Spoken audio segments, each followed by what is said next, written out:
All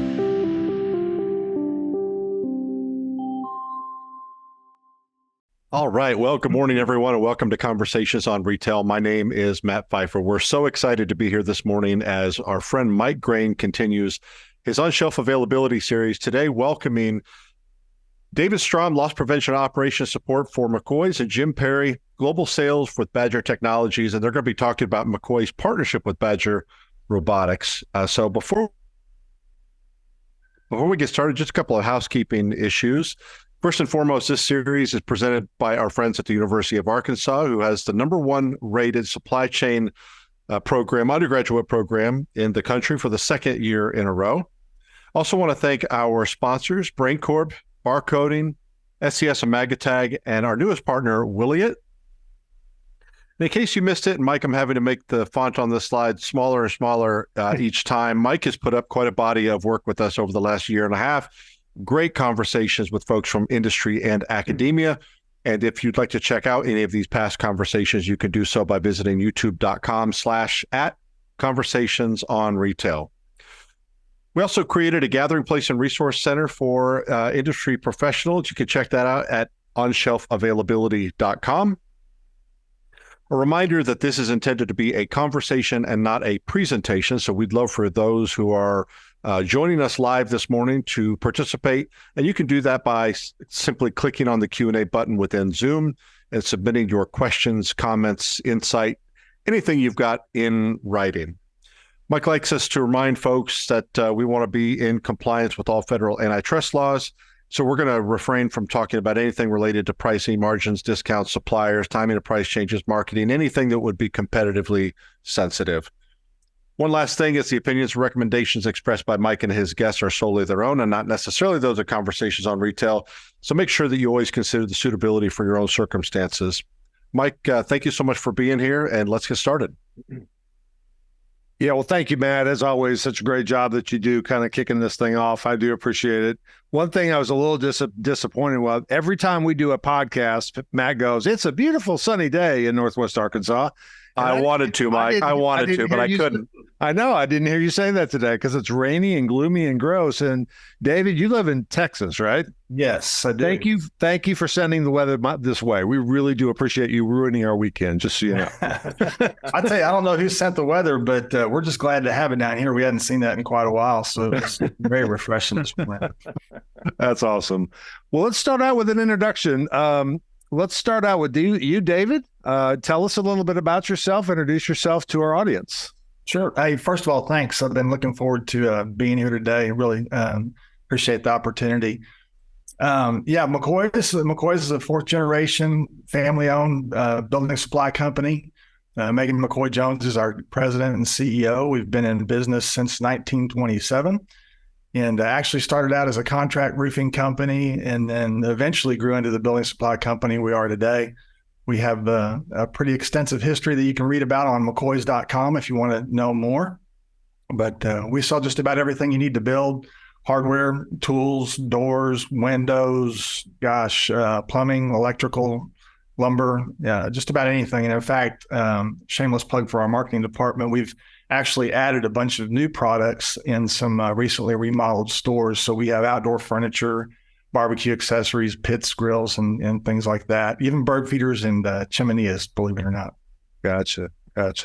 You're primarily in the southern part of the United States. Tell us how many stores you have and kind of what your geography coverage is. Sure. We're currently operating 85 building supply locations in Texas, New Mexico, and Oklahoma. We also have 2 door-to-millwork manufacturing facilities and 2 internal distribution centers that we serve in those 3 states. We have 2 new stores under construction right now, one in Lockhart and the other one in Lubbock.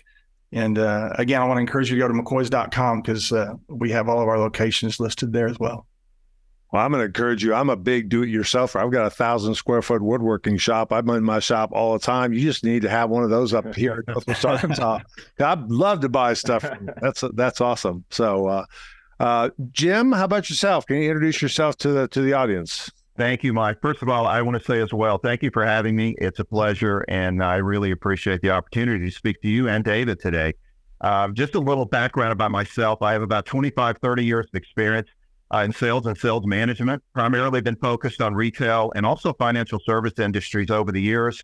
I've worked for such companies as Quadient, Intellinetics, ImageSoft, and previously it was really focused on digital transformation, customer communications, also content management, and how to really handle that data and make it available.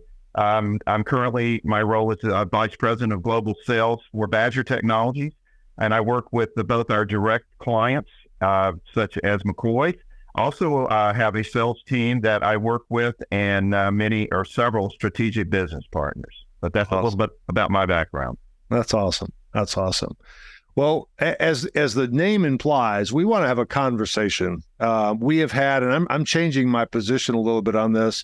Typically, I've had solution providers talking about their solutions, which has been great for retailers and CPG folks. But what I got some feedback from folks is, Mike, that all sounds great, but it sounds like an infomercial for the product. And so I've had Badger on 2 or 3 times, both on a panel with other robotic providers. BJ Santiago did a great job with that.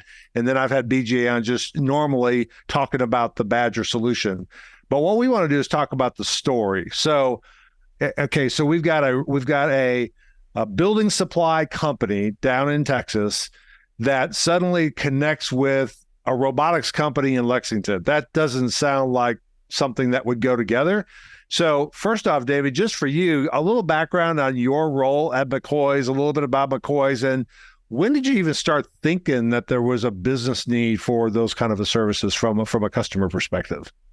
Well, let me just start by telling you a little bit about who I am with respect to McCoy's. I'm the Director of Loss Prevention and Operations Support for McCoy's.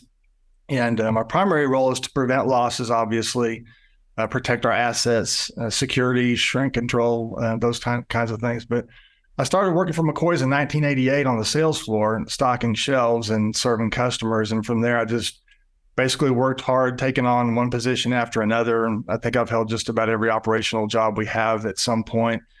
And anyway, I worked my way into management, became a regional manager, then a director in 2005. I've also got an operations support part of my role, and that can mean a number of different things depending on the needs of our company. I lead an estimating department as an example.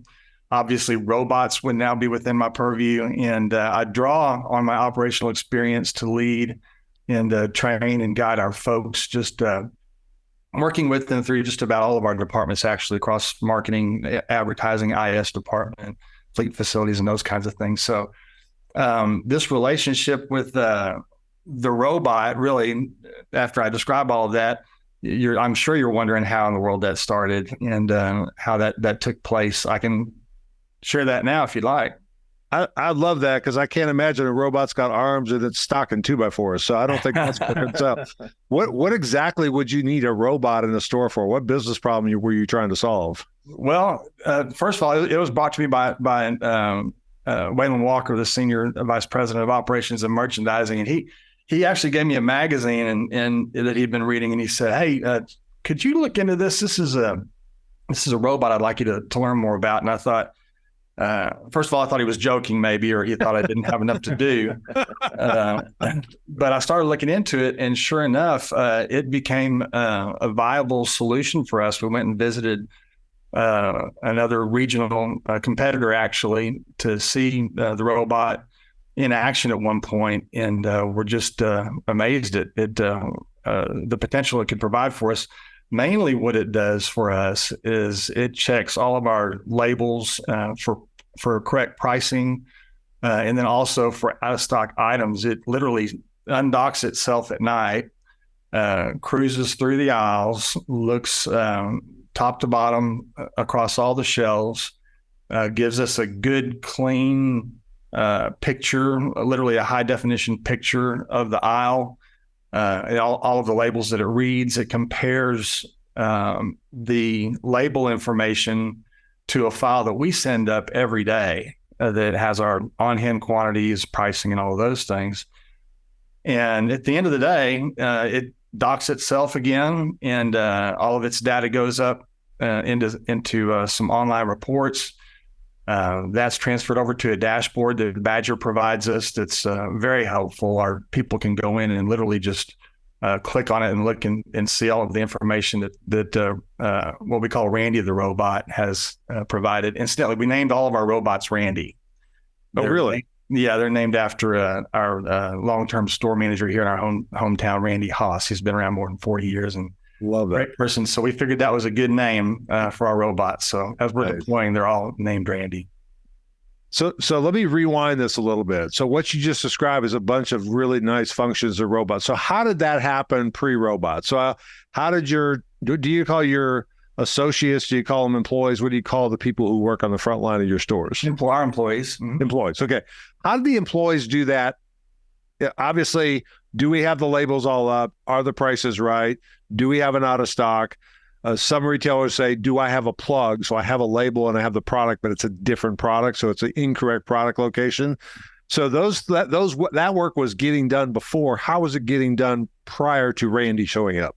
So we have a zoning program at each of our stores. Our employees have different sections that they're responsible for every day. And we just kind of, in the past, we just counted on those being done. Our employees are very proficient and they do a great job. And the difference between having that situation and having Randy the robot is that what Randy does is rather than just going to each product and kind of addressing it as you go, it goes through the entire store and it literally presents us specific opportunities for every day. So we literally have a list that we can go through that shows how many price discrepancies we have, where the product is located that's either out of place or out of stock, versus just having to, assume that work had been done every day, if that makes sense. Yep. So the auditing of your store shelves have now been automated by Randy the robot.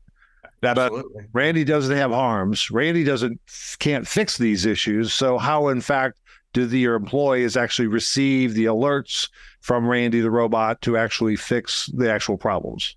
That's what's great about this whole program is that all of these items go into a dashboard that everyone can access online through a URL. It literally lists, if you click on a button, it says, which problem do you want? Price exceptions or out of stock, and it'll draw a diagram around every product that's out so that an employee can look at that and say, oh, that's on aisle 17. It's halfway down the aisle. It's toward the top. Oh, there it is right there. I can go and look and see if I have some back stock, or maybe I have something that hasn't been, actually physically received onto the store yet, but it's been received online.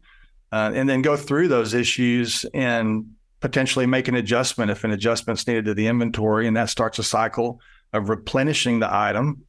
So we can literally look at it every day and know exactly what our opportunities are. Right.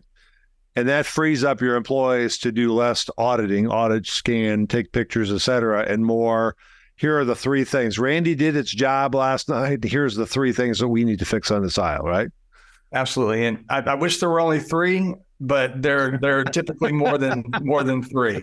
We're looking forward to the day that we can get there. But Randy has illuminated a lot of issues that we didn't know we had before.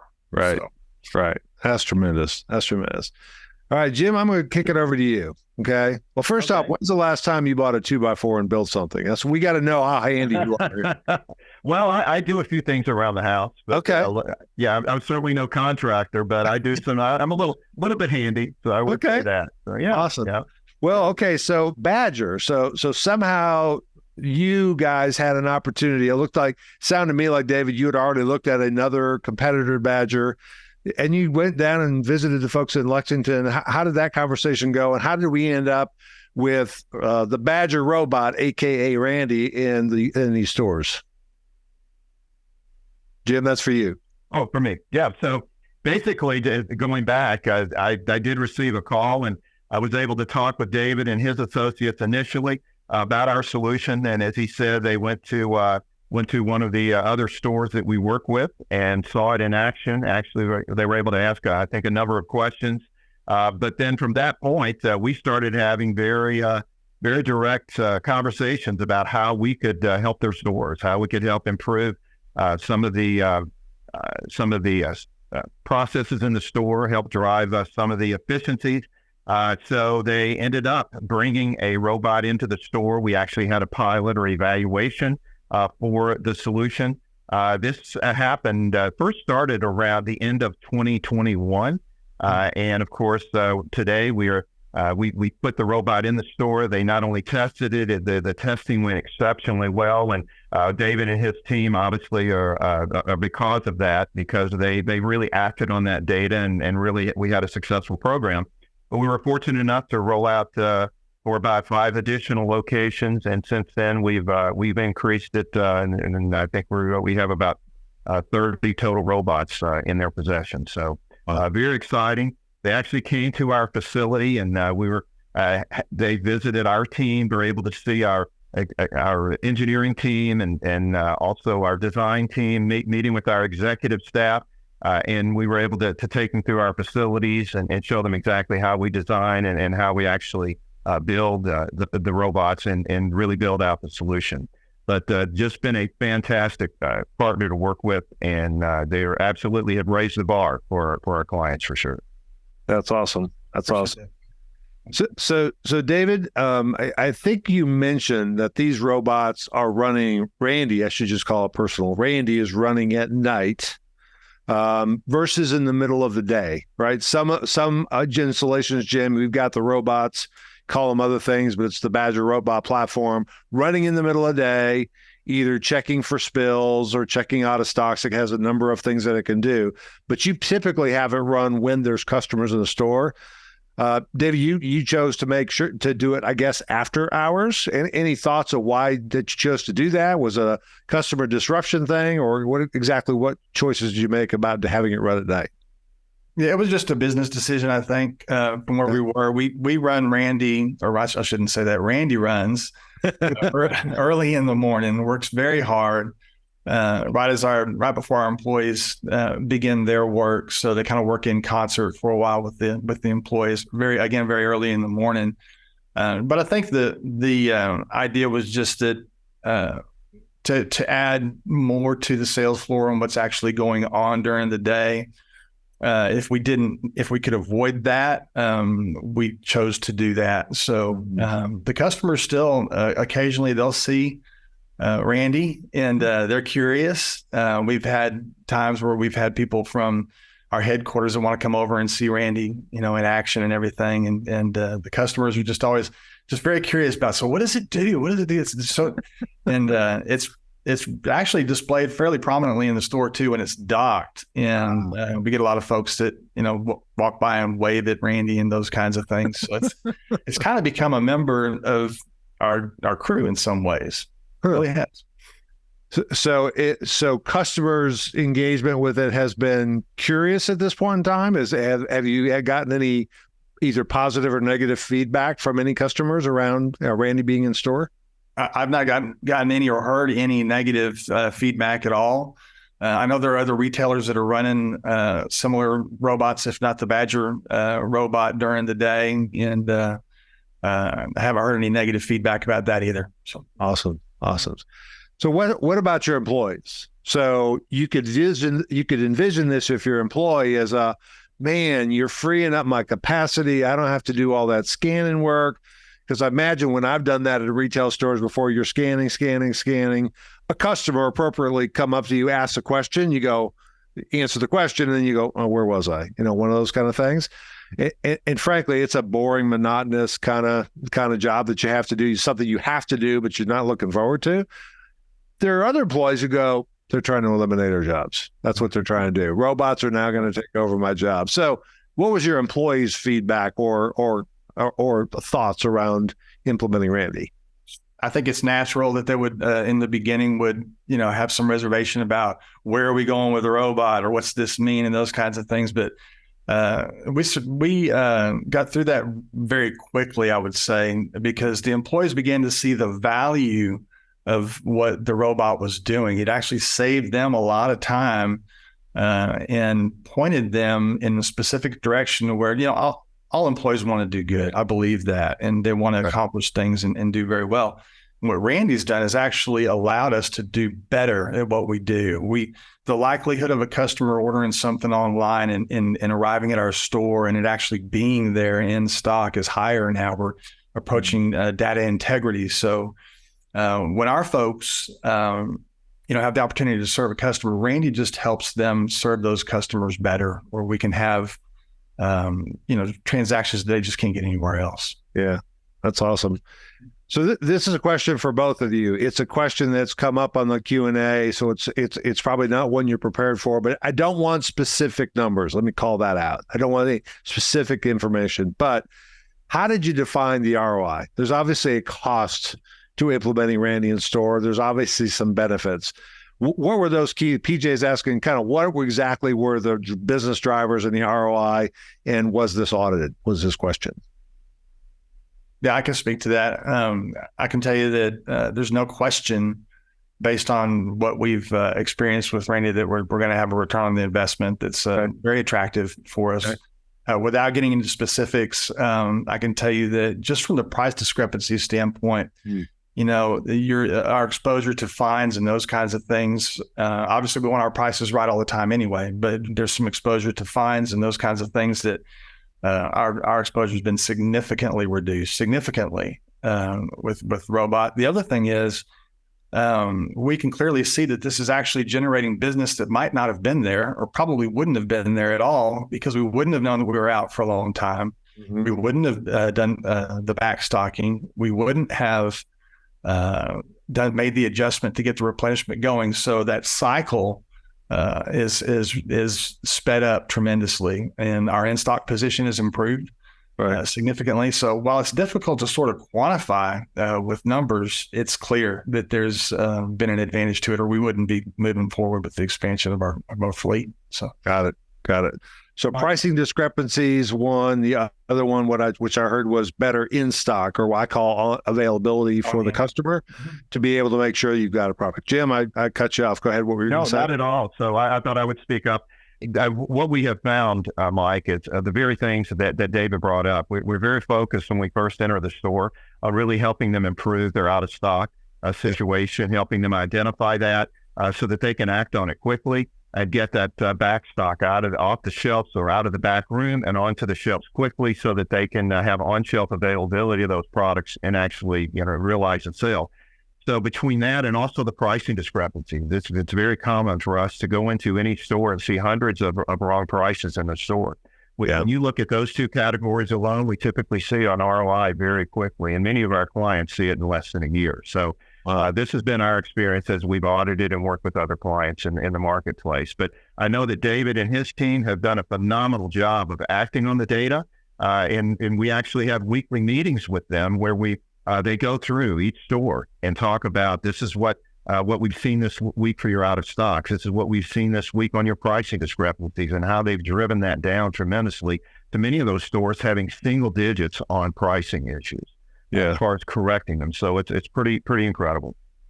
Well, it just if I could add on that, there's the term that we're talking about in the industry called substitutability. I don't even know what that word means. It's probably not even in the dictionary. But if I go to a Walmart store and my wife has Pop-Tarts on the grocery list, they may not have strawberry Kellogg Pop-Tarts, but I'm coming home with Pop-Tarts, right? As a person who loves to do it yourself, I finally found the DeWalt hammer drill that I was looking for. I've been looking for it. It finally came out, and I finally go to a big box retailer. They said they had 4. I called the forehead and said they had 4. I get there, they don't have any. So then I have an option, which is to drive across town to the other big box retailer. These will go unnamed, obviously. Or oftentimes I will use that customer's website to log in and order from Amazon and have it delivered to my house, right? So that, and by the way, the retailer never knows that I came in for that item, but that's the only thing I came in for, that one item. So the fact that you now know what the on-shelf availability is, you don't just know in stock, because in stock means it's in the building somewhere. You know if it's available for a customer, which is really, really powerful, because Randy is simulating customer reading those shelves and go, yes, it's in stock, or no, it's not in stock, which is really powerful. So a little bit of technical stuff. PJ's asking a question, Jim, about what's the square meters. He's probably from Europe, but square meters, square feet. How much can the robot actually cover in a store? No, very good question. So what we find is that when we're in a typical store that maybe is, let's say, 30,000 to 40,000 square feet, we will typically scan that entire store in 2.5 hours or less. Wow. That's, we say a center store, but in I know in the McCoy's cases and many of our other stores, we're actually scanning the circumference as well. So they have shelves around certain areas that we're able to cover as well. And typically after we scan, we're sending all of that information through Wi-Fi into our cloud-based solution. We're actually taking that information, using AI and other machine learning, providing the analytics and calculations back in the reports that our customers, such as McCoy, are able to access. But 2.5 hours, sometimes less, and we're able to start providing that data within about a half hour, so that they can start accessing it and acting on it. And we typically see that in the DIY hardware market, they're typically running at night or in the evening, right at close, running it for that 2.5 hour period. And then when their associates come in the morning early, they have a report ready, a task list, enabling them to say, I need to act on these out of stocks. These are what I have. This is what I have on hand. We know we can act on these. Or on the pricing side, these are your wrong prices. Let's print new price tags and get these on the shelves. Wow. So let me make sure I understood this. So I was envisioning a robot runs the whole store and then processes the data, and then an hour later you finally get it. But what you just said was the robot's in the store, it goes down the aisle, and within 30 minutes of it being done in that aisle, I actually have that available information. So while the robot's still doing its scanning, I could be working on the aisle that it just finished. Is that what you're saying? So basically, yeah, we do not wait to gather all of the data and then send it. We're sending the data as we're gathering it. So that way you can actually see all the reporting. If you're accessing it from our web portal, 24/7 access, you're able to see these are the aisles that they're popular, or the task list. You can see which ones we've scanned, and you can see the results. Wow. It's almost real time. Yeah. Wow. That's huge. So out of stocks, missing labels, plugged modulars, plugged items, et cetera, on shelf availability. Is there other things that now Badger does that maybe Randy's not doing right now for McCoy's? Are there other features that are available? There are. So I'm sorry, go ahead, David. No, you go ahead, Jim. Okay. So there's a couple of things. I mean, in the DIY market, they've really been focused on the inventory, what their out of stocks are, what the pricing is. But as far as additional capabilities, as you mentioned earlier, we do have slip and fall or hazard detection capabilities on our robots. And we do have two main markets that we work in, which is grocery and also DIY hardware. So we see that quite a bit in the grocery industry, where they're wanting to detect those spills, hazards, and be able to send a digital notification to their PA system to say urgent spill or hazard on aisle 3. Gotcha. That's one. The other is wrong product, as you mentioned earlier. So we are able to basically house a catalog of photos or items of the items on the shelves. We're doing it primarily in grocery, that it's something that we definitely are working on for the DIY industry as well, where we can actually identify using recognition. We see a product the first time, it's housed. The next time that we actually scan, we're able to say, compare this product based on the SKU, the barcode that we've read, and tell us, is this product still the same product? If it's not, then we say that's the wrong product. And this is where either if someone's trying to fill gaps, or if a customer is just, and I know this rarely happens, they pick up a product and they're walking around the store and actually place it somewhere else. So these are the reasons that we never happens. That never happens. People always put their stuff exactly back where it was supposed to be. This is true. It says the frozen car with the ice cream melting in aisle 12. This is true. If I could add, we're not certain what the limit of the capabilities are at this point. We're looking at several different things, being able to use the information to know when we actually went out of stock, to know how many days of product's not on the shelf, to look at turns, to take that to take that data and build it into our own database and be able to create more reports and dashboards on the backside. The other thing is when you start thinking about things like planogram compliance or being able to reverse fill planograms, there's just tremendous capabilities that we don't think we've really fully explored all of that. Interesting.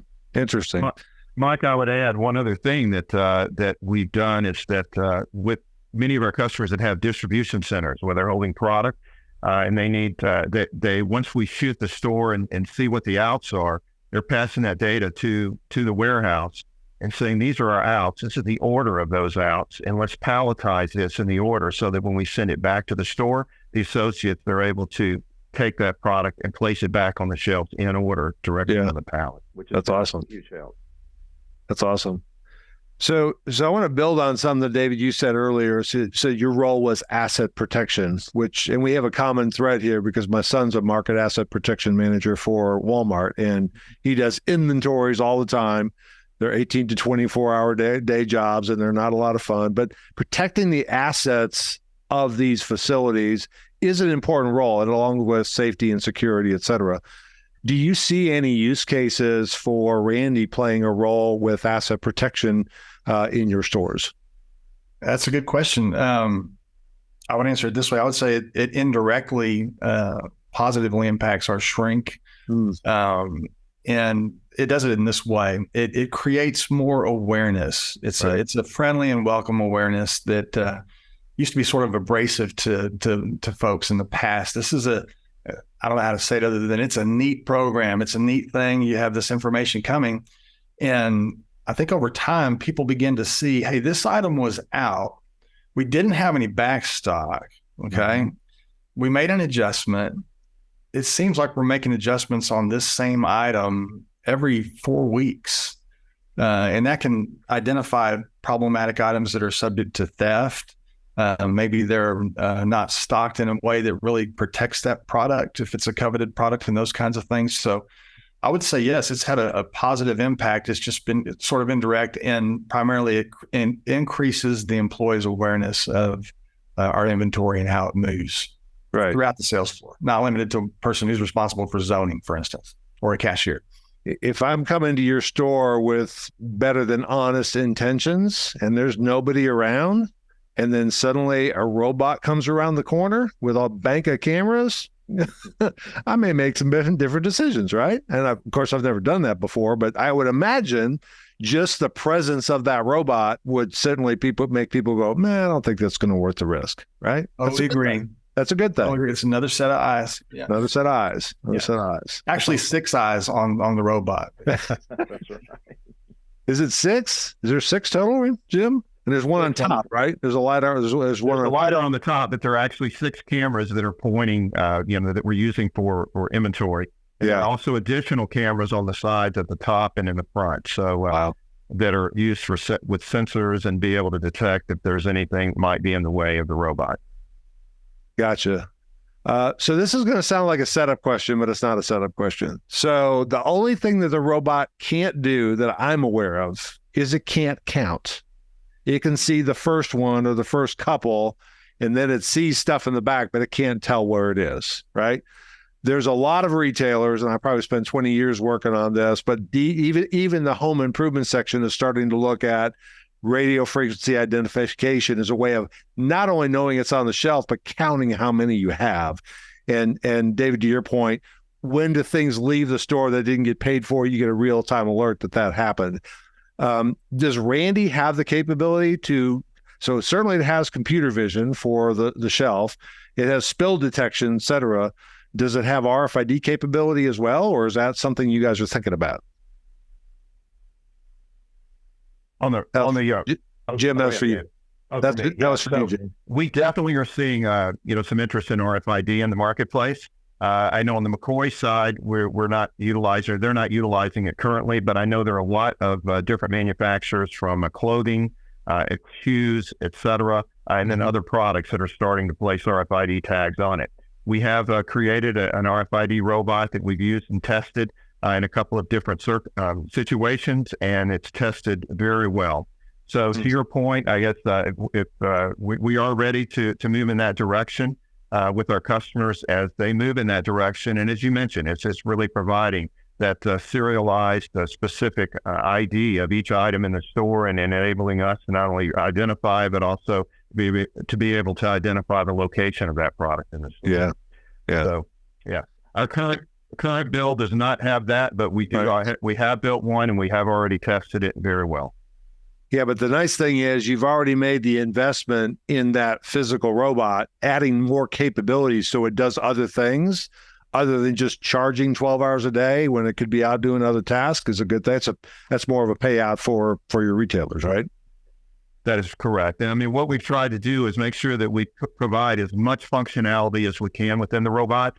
So we have certain form factors that provide several different functions in one robot. Something that you don't typically see in the industry. Gotcha. How about you, David? Have you guys looked at that at all? Is that a possible future about leveraging not only the computer vision with the robot, but also potentially RFID especially for items that are important to have for the customer, but it doesn't, you need to know what the on-hands are? Yeah, I mean, we certainly see that as an emerging technology that will benefit us at some point. We've looked into it quite extensively. I know that we've got some other folks nearby, other retailers that are using that, actually testing that in some test stores.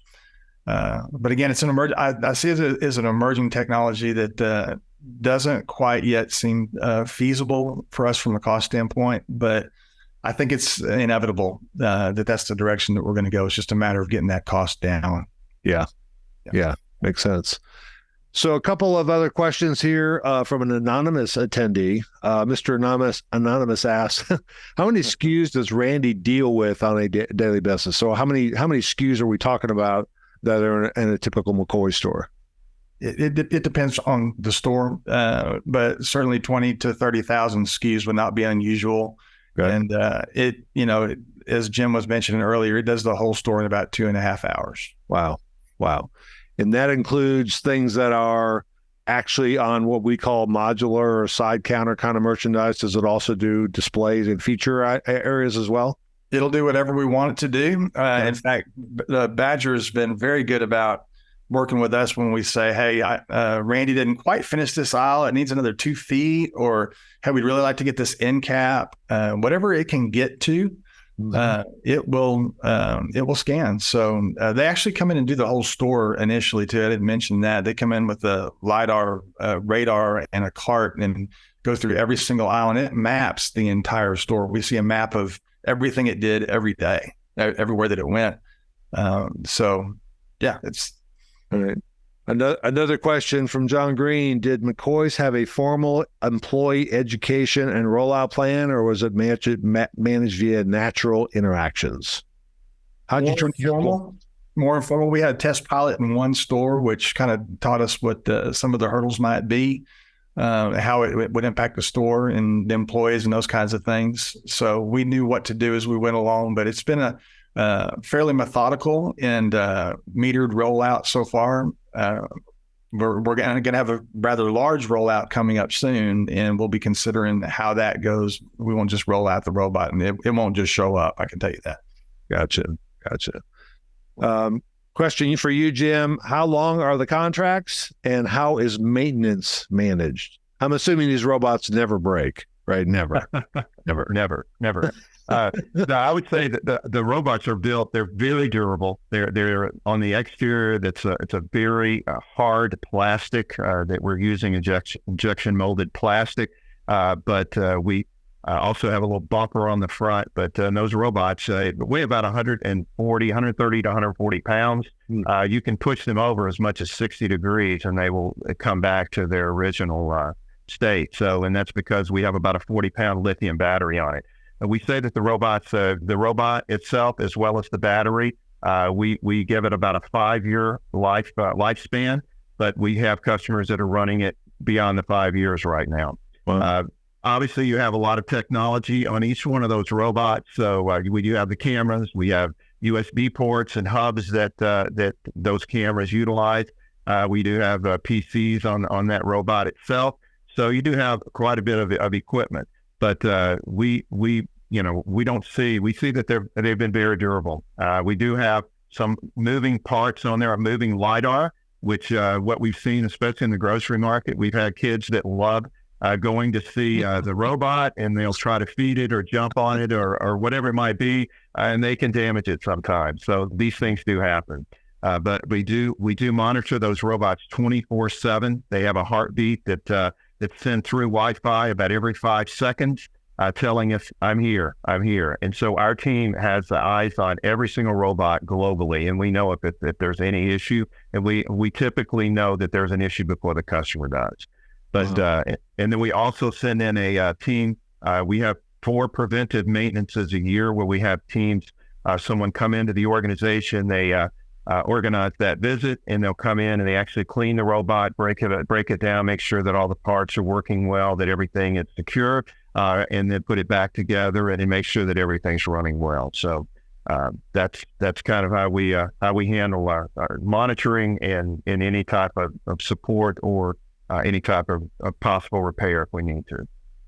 And this is not a question somebody asked, but I think it's a hilarious question to get your answer to. How many of the parts on the robot, when you have to fix it, can be bought right at your local McCoy's? Just curious. And bolts, screws, nuts, wiring, wire nuts, anything like that?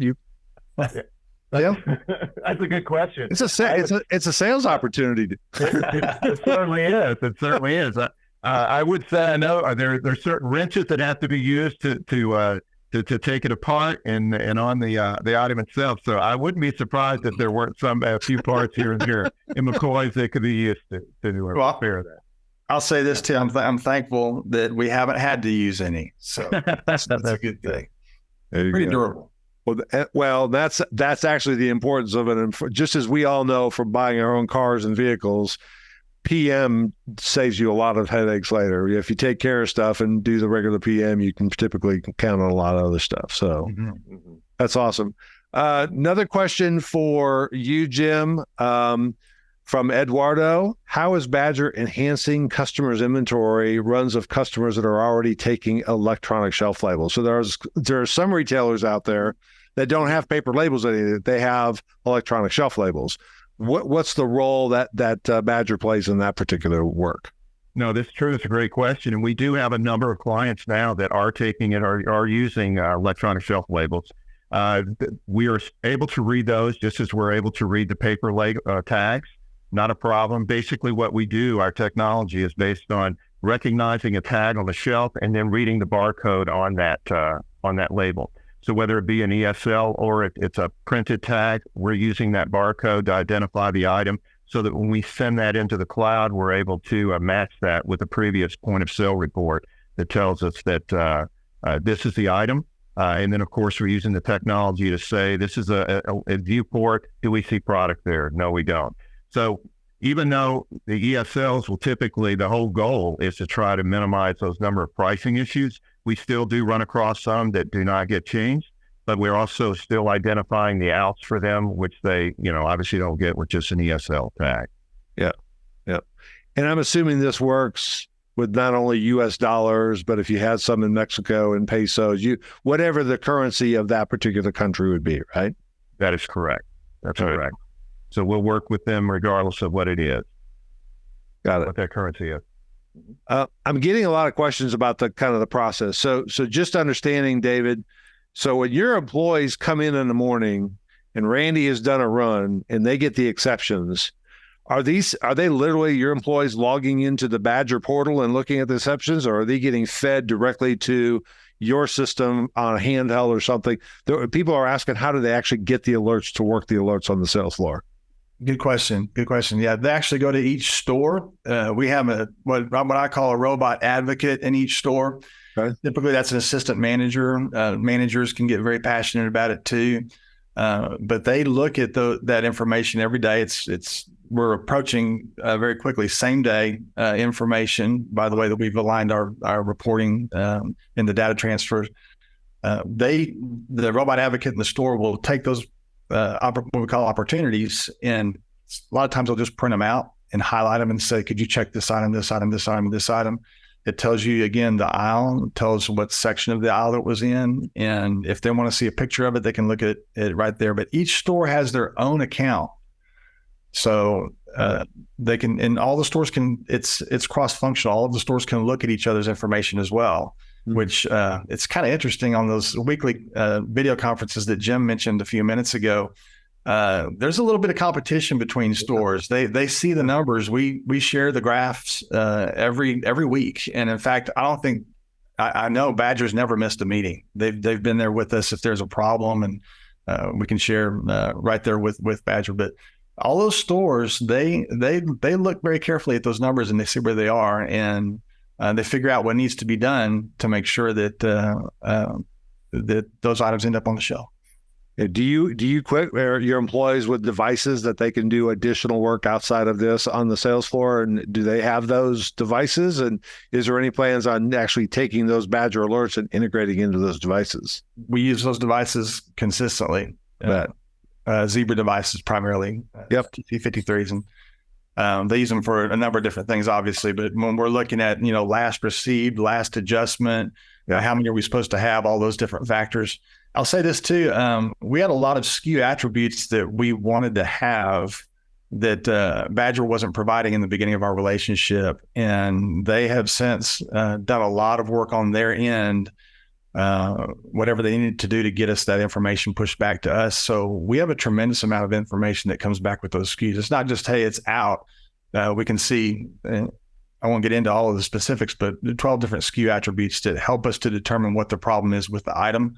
So that in conjunction with the Zebra devices can tell us right there in front of the item what's going on with it. Right. By the way, that's opened up a lot of other opportunities too. Now we've got merchandising issues, fulfillment issues, supply chain issues, all those different things that we can look at to make sure that item doesn't continue to be out of stock. If that makes sense. And I'm assuming you have some folks, Eric just asked this question, I think it's a really good one. I'm assuming you have folks that are not employees of McCoy's, vendors or third parties, et cetera, that come in and do work. Is there a compliance report for those folks to make sure they're doing things the right way as well? In terms of like VMI programs? Yes. Yeah, absolutely. That all ties together. Okay. It often ends up leading to a lot of good, healthy conversations. Bet. Awesome. We got a couple more minutes left, but I'm going to wrap them up with a couple of different questions. We're still getting questions in, but I'm not sure we're going to get to all those. We just got way too many people who want to ask questions. The first question to me is, okay, it's been effective. You got it in chain. It's in all the stores. What's next? So now you have this physical piece of equipment in the store. You're doing some really cool stuff with it.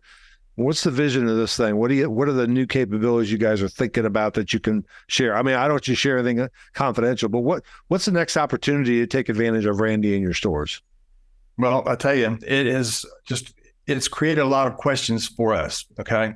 This is an example. If you go buy an item and it's out and you look into its history and you find out that it's been out for quite a while, you have these traps to run now, right? Why has it been out for quite a while? You might find out that one particular supplier doesn't have it when another one does. And not only that other supplier has it at a better price for you. So now we have a new solution for that item that we didn't even know had a problem. So I can see a lot of that work being done in the future. Also stock levels, reorder points, all of those things. We've got a lot of work to do now, and all of that's been identified with Randy. I think the other part of that is just using the information that it's providing to help us even further with our Cognos reporting and business analytics on the backside, separate and apart from the dashboard and Badger's information. It just illuminates a lot of inventory issues for us that we know our opportunities for us to just get better and better and better. Yeah. Obviously, it's an incredible store tool, but what I'm starting to hear is there's other people that may have interest. Some of the merchants that are actually buying product from vendors, I'm sure they're very interested in that. Maybe some of your vendors would be interested in how their stuff is performing or how much is in the store, et cetera. So, yeah, I think it creates, most of these from what I've seen, they start as a store operation. They just want to see, what do I have on the shelf? Is it the right stuff? Am I in stock? Is it priced right? Do I have plugs, et cetera? And pretty soon it becomes wow, I had no idea we have it. You basically have visibility of looking into any single store without leaving your desk anytime you want to, which is extremely powerful. And I won't get into specifics, but I can tell you that we're already traveling down that path. Yeah. And that it's a natural progression to look back at the supplier and that chain and how we can streamline that, how they can as well. Yeah. Sam Walton, I'll drop his name real quick. I got the pleasure to working with him when he was still alive, working for Walmart. And he looked at me dead in the eye and said, I was with Procter Gamble at the time. He said, Mike, if you thought of Procter Gamble as an extension of my stores, you would treat me a lot differently. Not me personally, but the company, right? All we thought about is just selling stuff to Walmart. We didn't think about the customer buying stuff. And now you suddenly put together a portfolio where we're all looking at the business through the customer's eyes. Happens to be Randy's eyes, but it's still the customer's eyes. It's what the customer is seeing at the shelf, which is pretty powerful. Jim, what about you? Anything you see in terms of what the vision could look like? Absolutely. So, and I know David brought us some great points, but one of the things that we're doing as a robot's traveling around the store, we are gathering a tremendous amount of data. And some of that data is obviously displayed that the teams that David and his team are using, but there's a lot of additional data that we know, and we're working with him and we'll continue to, him and other customers, to make sure that we are providing whatever reporting that they need to maximize that. But we know from item location to about additional data that we can either push into a third-party analytics or that we can provide for them. These are the things that we know. It's just about providing tools or giving the customers tools that they can really be more efficient in how they run their business, how they manage their inventory, stay on top of that, driving down costs and improving profits. That's really what it's about. I mean, the cool thing is we're using robots to gather that. But at the end of the day, it's about the data we're providing and how well they can use that in the stores. That's really what it's about. Well, let's be honest. I'm sure, David, you could probably either appreciate this, but labor is always hard to get. There's always a difficult time getting people motivated to come and work in retail. It's hard work. It's detailed work. It's dirty. It's a lot of detailed work. You're in the middle of a process and a customer comes, and rightly so, asks you a question. You should take care of that customer. Then you go back and, oh, crap, where was I? I have no idea. I got to start all over again, right? So the more that we can leverage knowing what we have and where it's located all the time without a human intervention, doing audits and scanning, et cetera, but instead giving something like a robot saying, here's what I just scanned all these items in this aisle, and here's the 5 things you got to go fix in the next couple hours. It frees up the employees so they're not doing auditing, they're doing meaningful tasks. And frankly, David, what I find, especially in an environment like yours, having people in the store that are not only stocking shelves, but can answer my question about, I'm trying to do this and fit it into this. How do I do that? You're in the plumbing department. Help me out. That's what they're there for. And that's what they're so good at. And it probably, I don't need anybody to tell me which Pop-Tarts to buy, but when I've got 2 pipes I'm trying to hook together, I need a little bit of expertise. And that's kind of where you guys can come in. And frankly, I think freeing up people so they're not doing checks and auditing to do that kind of work, I think is the way you win long-term for sure. Absolutely. All right, here's my last question. It's my favorite question always. What should I have asked you that I didn't? What's on your mind in this space that I didn't ask you? I wish you would have asked me this question because I think it's an important topic. David, we'll start with you. What's on your mind of a question that I should have asked, but I didn't? I guess what comes to mind is you didn't ask me what it's like to work with the folks at Badger. And to that, I would say, they have been wonderful and great partners. And, the notion in the beginning, the notion of going from, hometown lumberyard environment, building supply company to having a high-tech robot, to me, the journey just seemed like it was going to be impossible in the beginning. It's just, how can we do this? But honestly, the folks at Badger have just been invaluable in bringing us along. We went out there to tour their facility and everything to understand and know the people that are there. That's important to us as well. But they've done a great job of not only getting us started, getting us moving in the right direction, but being there along the way. And I just appreciate that. So that's awesome. I'm down for that. Awesome. We appreciate What? that. Yeah, Jim, you didn't even text him and say, make sure you say something nice. No, I did not ask him to say that. I promise. I did not. Yeah, there's nothing better. There's nothing better than a customer unprompted and unsolicited giving you feedback like that. It's nothing better for sure. That's awesome, Jim. How about you? What's on your mind that I didn't ask you about, but is sort of on your mind about what we should have talked about? Yeah, and I think it kind of digs into. I mean, we get asked the question quite often from customers. What differentiates a customer that experience the great benefits of the solution as opposed to someone that puts it in and maybe they're trying to figure out how do I use this or how do I maximize that? And I would say, what differentiates someone like a McCoy's that I consider to be, have raised the bar in using our solution extremely well. I think number one, it starts with the management team being excited about bringing the solution in, about pushing that information down and communicating with their team and letting them know exactly why we're bringing it in, how it's going to improve the operation and help them daily with their jobs in the store. Not replacing them, but giving them a tool to be able to perform their jobs better. Also, providing a change management for the team, making sure that there's a training in the store. So that the associates know exactly how to use the solution, exactly how it should be used within the organization. Also last would be acting on the data, which is probably one of the most important things. The solution provides a tremendous amount of data every single time that it runs. It's giving you all your outs, the whole store. It's giving you all the pricing. But the main thing is, and McCoy's does a great job of this, it's acting on that data to get that product on the shelf, to make sure that these prices are changed. That is what drives a successful program. Great perspective. It's, I think people sometimes think that this is like buying a piece of technology and you just put it in. This is not a robot project. This is a change management project. That's a decision, David, by you and your team to go, we need to have our prices right. We need to have product on the shelf. We need to have the right product on the shelf.